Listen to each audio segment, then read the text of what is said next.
ഇവിടെ ഒരു റൈഡിലെ ക്യാബിന്റെ ചെയിൻ പൊട്ടുന്നു. അതിലുണ്ടായിരുന്ന 2 കുട്ടികൾ താഴെ വീഴാതെ ആ ക്യാബിന്റെ പൈപ്പിൽ പിടിച്ചു കിടക്കുന്നു. അപ്പോൾ മറ്റൊരു ക്യാബിനിൽ ഉണ്ടായിരുന്ന ഒരു പോലീസ് ഓഫീസർ ഇത് കാണുന്നു. അദ്ദേഹം ഉടനെ തന്നെ തന്റെ ക്യാബിന്റെ ഡോർ തുറന്ന് പുറത്തു വരുന്നു. എന്നിട്ട് ആ കുട്ടികളെ രക്ഷിക്കുന്നതിനായി തന്റെ ജീവൻ പണയം വെച്ച് മറ്റു ക്യാബിനുകളുടെ മുകളിലൂടെ ചാടിപ്പോകുന്നു. പക്ഷെ പെട്ടെന്ന് അദ്ദേഹം ചാടിയപ്പോൾ സ്ലിപ്പായി വീഴാൻ പോകുന്നു. ഭാഗ്യത്തിന് ആ ക്യാബിനിലുണ്ടായിരുന്ന ആളുകൾ അദ്ദേഹത്തെ പിടിക്കുന്നു.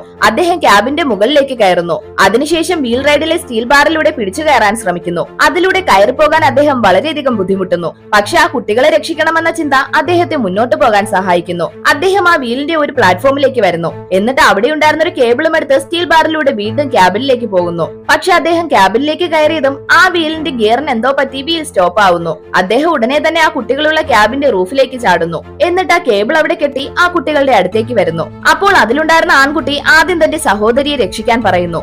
ആ ഓഫീസർ ആ പെൺകുട്ടിയുടെ കയ്യിൽ പിടിച്ച് അവളെ തന്റെ ചുമലിൽ കയറ്റുന്നു. പെട്ടെന്ന് അതിലെ അടുത്ത ചെയിനും പൊട്ടുന്നു. ആ ഓഫീസർ പെട്ടെന്ന് സ്ലിപ്പ് ആവുന്നു. ഇപ്പോൾ അദ്ദേഹം ഇവന്റെ അടുത്ത് നിന്ന് ദൂരേക്ക് നീങ്ങിയത് കൊണ്ട് ഇവൻ കൂടെ പോകാൻ പേടിക്കുന്നു. ഓഫീസർ അവന്റെ കയ്യിൽ പിടിച്ചതും അവൻ വീഴാൻ പോകുന്നു. അദ്ദേഹം അവനെ തന്റെ കാലിൽ ബലമായി പിടിച്ചു കിടക്കാൻ പറയുന്നു. എന്നിട്ട് ആ കുട്ടികളെയും കൊണ്ട് കേബിളിലൂടെ ഊർന്നിറങ്ങുന്നു. പെട്ടെന്ന് ആ ക്യാബിന്റെ അവസാനത്തെ ചെയിനും പൊട്ടുന്നു. ആ ക്യാബിൻ അവരുടെ നേരെ വരുന്നു. ആ ഓഫീസർ പെട്ടെന്ന് തന്നെ താഴേക്ക് ചാടി വലിയൊരു അപകടം ഒഴിവാക്കുന്നു. ആ കുട്ടികളുടെ അമ്മ ഓടി വന്ന് സന്തോഷത്തോടെ അവരെ കെട്ടിപ്പിടിക്കുന്നു. കുട്ടികൾ വലിയൊരു അപകടത്തിൽ നിന്ന് രക്ഷപ്പെട്ടതോർത്ത് ആശ്വസിക്കുന്നു. പെട്ടെന്ന് പാർക്കിലെ സ്റ്റാഫുകൾ വന്ന് ആ ഓഫീസറിനെ പിടിച്ചുകൊണ്ടു പോകുന്നു. അതിനുശേഷം അദ്ദേഹത്തിന്റെ ഈ പ്രവൃത്തിക്ക് അഭിനന്ദനം അറിയിച്ച് ട്രോഫിയും കൊടുക്കുന്നു.